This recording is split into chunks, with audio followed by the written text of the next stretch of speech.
கேரளாவிலே இருந்து half pant போட்ட ஒரு டாக்டரை கிட்னாப் பண்ணியாச்சு.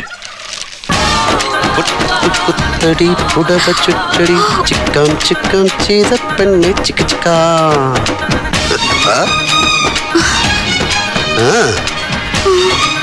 ഇങ്ങോട്ട് വാടി. ഓ, നിങ്ങളാണ് ഇത് ചെയ്തത്. Why did you do this? നീ science പഠിച്ചപ്പോ Raman effect പഠിച്ചിട്ടില്ലേ? Doctor CV. രാമന്റെ തിയറി. ഇത് രാവണൻ എഫക്ട്. പെങ്ങളുടെ മൂക്കും മുലയും മുറിച്ചു എന്നറിഞ്ഞപ്പോഴാ മൂപ്പര് പുഷ്പവിമാനം സ്റ്റാർട്ട് ചെയ്തെന്ന് ചീതപ്പെണ്ണെ അടിച്ചോണ്ട് വന്നത്.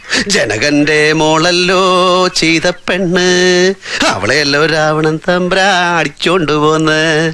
ആശാ ഭോസ്ലെ പാടിയ ഈ ഗാനം നീ കേട്ടിട്ടില്ലേ ജാൻകി? പടം രാമനത്തിന് രാമനടി, സംവിധാനം പി. മാധവൻ. ഇത് ക്രൂവലാണ്. നിങ്ങൾ എന്താ ബാൻഡിറ്റ് കിങ്ങോ? കിഡ്നാപ്പ് ചെയ്യാനൊക്കെ? എനിക്ക് വീട്ടിലേക്ക് പോണം. Please let me go. Cake, നിന്റെ അച്ഛൻ എന്നോട് ചീപ്പ് പണി ചെയ്തു. എന്റെ തറവാട് ഫ്രോഡ് കളിച്ച് അയാൾ കൈക്കലാക്കി. എനിക്കത് തിരിച്ചു വേണം. നല്ല ഭാഷയിൽ ഞാൻ അയാളോട് സംസാരിച്ചു. എന്റെ അമ്മ ഉറങ്ങുന്ന മണ്ണ് നാഴി കണക്കിന് അളന്ന് ലക്ഷങ്ങൾ വെച്ച് ചോദിച്ചാലും ഞാൻ കൊടുക്കുമായിരുന്നു. കേട്ടില്ല. മംഗലശ്ശേരി നീലകണ്ഠന്റെ അത് മുണ്ടക്കൽ ചേര് കയ്യിൽ വെച്ച് നിലയുള്ളതല്ല. ഇതൊരു ബിസിനസ് ഡീലാണ്. നിന്നെ വെച്ച് ഞാൻ വില പേശും. നിങ്ങൾ ഈ കാണിക്കുന്നത് ചീപ്പാണ്. Yes, I know that. പക്ഷെ ഓരോ ശത്രുവും അർഹിക്കുന്ന യുദ്ധമുറയുണ്ട്. അതേ പ്രയോഗിക്കാവൂ. പേനിനെ കൊല്ലുക നഖം അമർത്തിയാണ്. ഇരുമ്പ് കൂടത്തിനടിച്ചല്ല, എലിക്ക് പാഷാണം. അല്ലാതെ AK-47 എടുത്ത് ആരും ഫയർ ചെയ്യാറില്ല.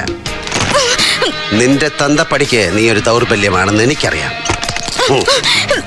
നാള് കുറിച്ച് വെച്ച കല്യാണം അടുക്കുന്നു. ശേഖരൻ നമ്പ്യാരുടെ തലയ്ക്കകത്ത് ഇനി എന്റെ വാക്കുകൾ കയറും. അതുവരെ നീ ഇവിടെ ഇരി. ഗൗണ്ടറെ തമ്പി, ഇത് ശക്തിവേൽ ഗൗണ്ടർ. ഇത് മിസ്സസ് ഗൗണ്ടർ. ഇത് ഗൗണ്ടറുടെ നാട്ടുരാജ്യമാണ്. ഇവിടെ നിയമവും നീതിയൊക്കെ ഇയാൾ നിശ്ചയിക്കുന്നതാണ്. അശോകവനിയിലെ ചിന്താവിഷ്ടയ സീതയെ പോലെ നിനക്ക് ഇവിടെ കഴിയാം. ശേഖരൻ നമ്പ്യാരുടെ ബുദ്ധി തെളിയുന്ന ദിവസം അടുത്ത് വരാൻ വേണ്ടി പ്രാർത്ഥിക്ക്. അന്ന് നിനക്ക് വീട്ടിൽ പോ. ഗൗണ്ടറെ, ഞാൻ പോണു. ഡോക്ടർ അമ്മാവെ നല്ല പാത്തുക്കോங்க. I am sorry.